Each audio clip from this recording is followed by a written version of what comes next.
नमो बुद्धाय जय भीम. जातक कथा लोभाचा परिणाम. तैलवाह नदीच्या काठी आंध्रपूर नावाचे नगर होते. तेथे एक प्रख्यात श्रेष्ठी राहत असे. कालांतराने ह्या श्रेष्ठीच्या घरावर अवदसेची फेरी आली. धनदौलत नष्ट झाली आणि घरातील सर्व पुरुष मंडळी मरून गेली. एक भोळसरबाई आणि तिची नात एवढीच काही ती दोन मनुष्य ह्या श्रेष्ठींचे कुळात शिल्लक राहिली होती. आपल्या वाड्याच्या मोडक्या तोडक्या भागात राहून ह्या दोघी बाया मोलमजुरीवर आपला निर्वाह करीत असत. त्या काळी आमचा बोधिसत्व एका वाण्याच्या कुळात जन्माला होता. वयात आल्यावर तो दुसऱ्या एका सेरिवा नावाच्या फेरीवाल्या वाण्याबरोबर फेरीवाल्याचा धंदा करून आपला निर्वाह करीत असे. एकदा फिरत फिरत ते दोघे आंध्रपुराला आले. तेथे आपसांमध्ये स्पर्धा होऊ नये म्हणून त्यांनी त्या शहरातील गल्ल्या वाटून घेतल्या. ज्याच्या वाटेला जे रस्ते आले असतील ते त्याने फिरून संपविल्या वाचून दुसऱ्याने त्या रस्त्यात आपला माल विकण्यासाठी फिरू नये असा त्यांनी निर्बंध केला. बोधिसत्वाने आपल्या वाटेला आलेल्या रस्त्यातून फेरी करून 500 कारशापनांची विक्री केली. सेरीवा आपल्या हिश्श्याला आलेल्या रस्त्यातून फेरी करीत असता वर सांगितलेल्या सृष्टीच्या मोडक्या वाड्यावरून मणी घ्या, नाना तऱ्हेचे जिन्नस घ्या असे मोठ्याने ओरडत चालला होता.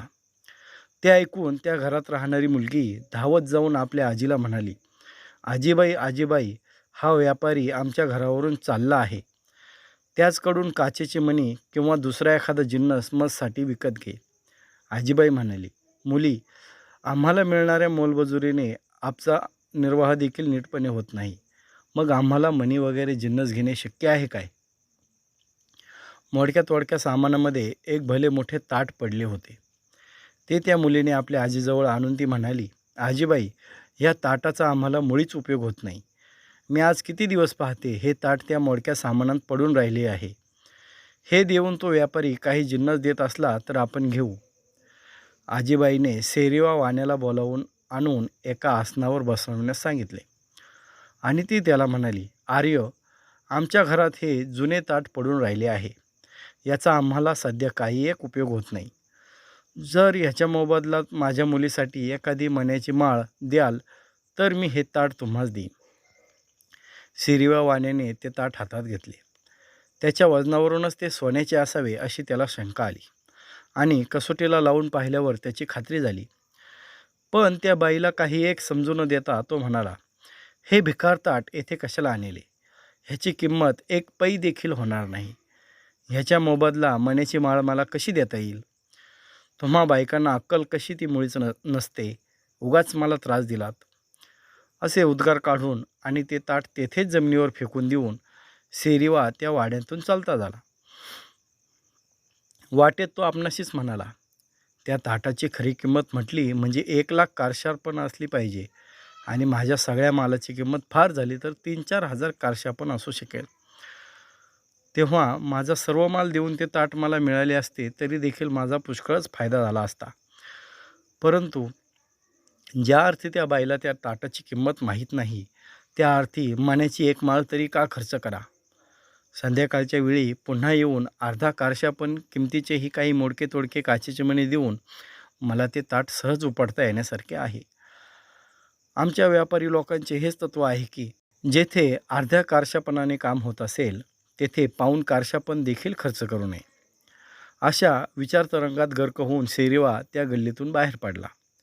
बोधिसत्वाच्या हिश्श्याला आलेले सर्व रस्ते फेरी करून झाल्यावर तो सेरीवा ज्या गल्ल्यातून फेरी करून निघाला त्या गल्ल्यात शिरला.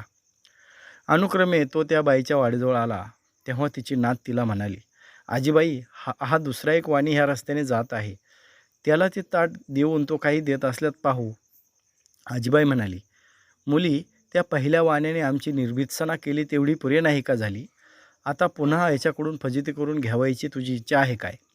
मुलगी म्हणाली, आजीबाई, मुखचर्येवरून हा वाणी पूर्वीच्या वाण्यासारखा कर्कश दिसत नाही. आमच्या ताटाची किंमत कवडीची नसली तरी तो आमच्याशी सभ्यपणे वागेल असे मला वाटते. आजीने नातीच्या आग्रहास्तव बोधिसत्वाला हाक मारली आणि ओसरीवर मांडलेल्या एका आसनावर बसावेस सांगितले. तो खाली बसल्यावरती त्याला म्हणाली, ह्या जुन्या ताटाची काहीतरी किंमत असावी असे मला वाटते. काकी आमच्या घरी ज्या काळी लक्ष्मी पाणी भरीत होती त्या काळचे हे ताट आहे. पण तुमच्यापूर्वी येथे येऊन गेलेला व्यापारी ग्रस्त याची काहीच किंमत नाही असे म्हणतो. तुम्ही हे एकवार नीट तपासून पहा आणि जर याची काही किंमत होत असेल तर ह्याच्या मोबदला माझ्या मुलीसाठी एखादा मान्याचा अलंकार दे. बोधिसत्वाने ताट कसोटीला लावून पाहिले आणि तो त्या बाईला म्हणाला, बाई, ह्या ताटाची किंमत 1,00,000 कारशा पण आहे. माझ्याजवळ अवघे 500 कारशा पण आहेत आणि माझ्या मालाची किंमत फार झाली तर 3,000-3,500 कारशा पण भरेल. तेव्हा ह्या ताटाच्या मोबदला देण्याजोगे माझ्यापाशी काही नाही. बोधिसत्वाचे सचोटीचे वर्तन पाहून त्या कुलीन स्त्रीला फार संतोष झाला. ती म्हणाली, व्यापारी लोकांत तुझ्यासारखा प्रामाणिक माणूस विरळा.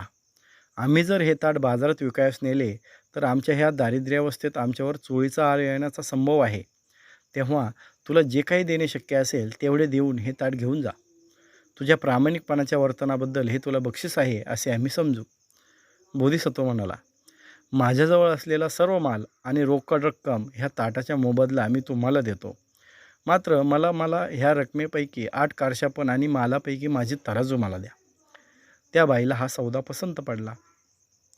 बोधिसत्व ते ताट, आपली तराजू आणि 8 कारशापण घेऊन नदीच्या काठी आला व ते कारशापण देऊन त्याने नावाड्याला विलंब न लावता आपणाला परतीरी पोहोचविण्यास सांगितले. इकडे सेरीवा सर्व शहर हिंडल्यावर पुन्हा त्या कुलीन स्त्रीच्या घरी गेला व तिला म्हणाला, बाई, ते ताट आण पाहू. त्या ताटाची जरी काहीच किंमत नाही तथापि तुझ्यासारख्या थोर घराण्यातील बाईला वाईट वाटू देणे मला योग्य वाटले नाही, म्हणून पुन्हा येथवर येण्याची मी तसदी घेतली. बाई म्हणाली, वा वा, तू मोठा धूर्त दिसतोस. जणू काय आमच्यावर उपकार करण्यासाठीच येथे आला आहेस. पण हे पहा, त्या आमच्या ताटाची किंमत 1,00,000 होती आणि त्याच्या मोबदला 5-8 कारशापण किमतीची एखादी मण्याची माळ देखील देणे तुला कठीण पडले. म्हणजे जवळजवळ आमचे ताट तू फुकटच घेऊ पाहत होतास. परंतु तुझ्या धन्याच्या योग्यतेचा दुसरा एक सज्जन वाणी येथे आला आणि त्याने त्या ताटाची खरी किंमत आम्हास सांगितली व आपणाजवळ होता नव्हता तो सर्व माल आणि पैसा आम्हास देऊन तो ते ताट घेऊन गेला. तू जर त्यावेळी आम्हास एखादी मण्याची माळ दिली असतीस तर ताट तुलाच मिळाली असते. पण अतिशहाण्याचा बैल रिकाम. हे त्या बाईचे भाषण ऐकताच सेरीवा पिसाळलेल्या कुत्र्यासारखा उन्मत्त झाला. त्याने आपला माल व पैसे त्या बाईच्या दरवाजात इतस्त फेकून दिले व एक भले मोठे दांडके घेऊन तो नदीवर धावला. बोधिसत्व नदीच्या मध्यभागी पोचला होता. त्याला पाहून सेरीवा अत्यंत संतप्त झाला व नाव परत आणा, नाव मागे आणा असे मोठमोठ्याने ओरडू लागला.